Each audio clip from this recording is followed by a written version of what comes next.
Welcome to Alok educational hub. आज हम आपको इस वीडियो में बताएंगे समकोण त्रिभुज ए बी सी के कोण ए के त्रिकोणमितीय अनुपात के बारे में हम आज आपको बताएंगे। तो ये हमारा ए बी सी एक समकोण त्रिभुज है। समकोण त्रिभुज होने का मतलब इसमें एक कोण हमारा 90 अंश का है, तो इसलिए ये हमारा समकोण त्रिभुज है। तो अब यहाँ पे हम जो हमारा यहाँ पे ए बी है वो हमारा क्या है, वो हमारा आधार है। ये हमारा आधार है, ये हो गया हमारा आधार। उसके बाद में जो हमारा बी सी है वो बी सी क्या हो गया, बी सी हमारा लंब हो गया। उसके बाद में जो हमारा ए सी है वो ए सी हमारा कर्ण हो गया, ये हमारा कर्ण है।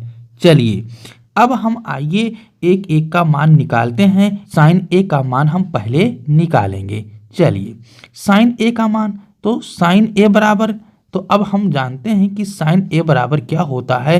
तो ये होता है साइन ए बराबर लंब बटा कर्ण होता है, यानी इसको हम लिखेंगे लंब बटा कर्ण लिखेंगे, लंब बटा कर्ण। अब देखो, अब यहाँ पे देखिए कि लंब लंब होने का मतलब अगर हम कोण ए ले रहे हैं, ए वाला, तो अगर कोण ए लेंगे तो इसके सामने की भुजा हमेशा लंब होती है। यानी बीसी, बीसी क्या हो गया, बीसी हमारा लंब हो गया, यानी बीसी बटा कर्ण, कर्ण क्या है, कर्ण हमारा एसी है, तो ये हमारा एसी हो गया। अगर कोई समकोण त्रिभुज है तो समकोण त्रिभुज में कर्ण सबसे बड़ी भुजा होती है। तो इस प्रकार से साइन ए का मान हो गया लंब बटा कर्ण।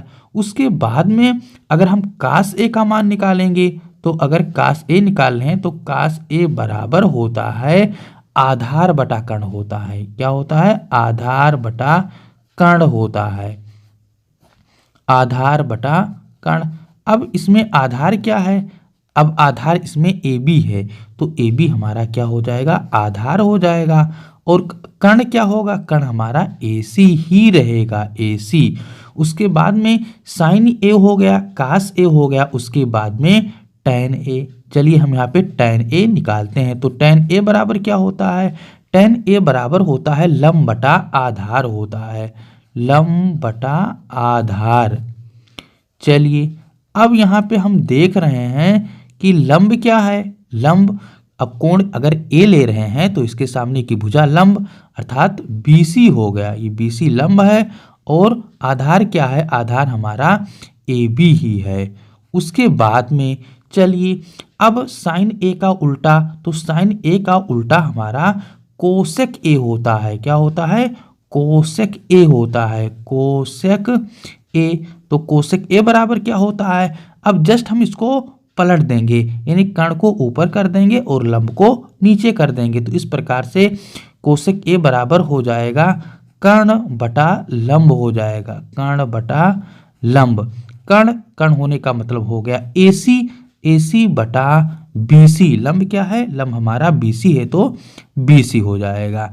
उसके बाद में कास ए, कास ए का उल्टा हमारा सेक ए होता है। क्या होता है, सेक ए होता है। अब हम इसको जस्ट पलट देंगे, यहाँ पे था कास ए बराबर आधार बटा कर्ण था, तो अब हम इसको लिखेंगे कर्ण बटा आधार लिखेंगे। इसको क्या लिखेंगे, कर्ण बटा आधार, कर्ण बटा आधार हो गया। कर्ण, कर्ण, कर्ण यहाँ पे क्या है, कर्ण हमारा ए सी है और आधार क्या है, ए बी है।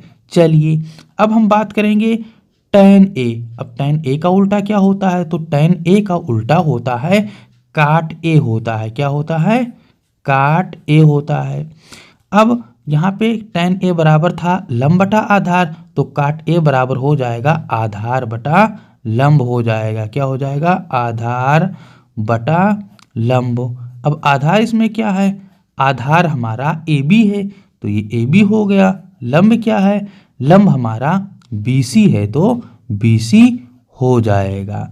चलिए अब हम आपको बताने जा रहे हैं कि ट्रिक के माध्यम से इसको हम कैसे याद रखेंगे। तो अब हम एक वर्ड लिख दे रहे हैं जिसको हम कहते हैं लाल बटा कक्का कहते हैं, के ए। अब चलिए अगर हम इसको याद रखेंगे तो इसकी सहायता से हम इसको आसानी से लिख पाएंगे। एल, एल का मतलब हमारा हो गया लंब, ये क्या हो गया, ये हमारा लंब हो गया। ए मतलब आधार हो गया, इसको हम मानेंगे कि ये हमारा आधार है। उसके बाद में एल का मतलब क्या हो गया, ये भी हमारा क्या हो गया, लंब हो गया। चलिए के का मतलब यहाँ पे हमारा कर्ण है, तो ये कर्ण हो गया। के क्या है, के हमारा कर्ण है। ये क्या है, ए हमारा आधार है। चलिए अब हम इसको कैसे इस्तेमाल करेंगे, इसको कैसे हम इसमें अप्लाई करेंगे। अब यहाँ पे हम देख रहे हैं एल का मतलब लंब, के का मतलब कर्ण, यानी लंब बटा कर्ण। तो अगर लंब बटा कर्ण है तो किसका मान हो जाएगा, साइन ए का मान हो जाएगा, यानी साइन ए बराबर लंब बटा कर्ण। उसके बाद में ये ए मतलब आधार, के मतलब कर्ण, यानी आधार बटा कर्ण। अगर आधार बटा कर्ण है तो किसका मान हो जाएगा, कास का मान हो जाएगा, यानी कास का मान आधार बटा कर्ण होता है। उसके बाद में लंब बटा आधार यानी एल बटा ए, यानी लंब बटा आधार, तो लंब बटा आधार किसका हो जाएगा, tan ए का मान हो जाएगा। चलिए अगर हम इसको नीचे से ऊपर ले जाएंगे, अभी तक था हमने इसको बताया था ऊपर से नीचे तक, ऊपर से नीचे यानी लंब बटा कर्ण तो साइन हो गया, आधार बटा कर्ण तो कास हो गया, लंब बटा आधार तो हमारा tan हो गया। अगर हम इसको नीचे से ऊपर की तरफ अगर हम पढ़ेंगे यानी कर्ण बटा लंब, अगर हम कर्ण बटा लंब कहेंगे तो ये हमारा क्या हो जाएगा, कोसेक ए का मान बताने लगेगा। उसके बाद में अगर यहाँ के बटा ए यानी कर्ण बटा आधार, अगर कर्ण बटा आधार है तो हमारा क्या हो जाएगा, सेक ए हो जाएगा। चलिए उसके बाद में अगर हम यहाँ से आधार बटा लंब लिखेंगे यानी नीचे से ऊपर पढ़ेंगे तो इसको कहेंगे आधार बटा लंब, और आधार बटा लंब है तो ये काट ए का मान हो जाएगा। तो हम इसकी सहायता से हम इसका मान, इन त्रिकोणमितीय अनुपात के मान को हम याद रख सकते हैं। ये वीडियो आपको पसंद आया तो प्लीज चैनल को सब्सक्राइब कर लीजिए एवं लाइक कर दीजिए।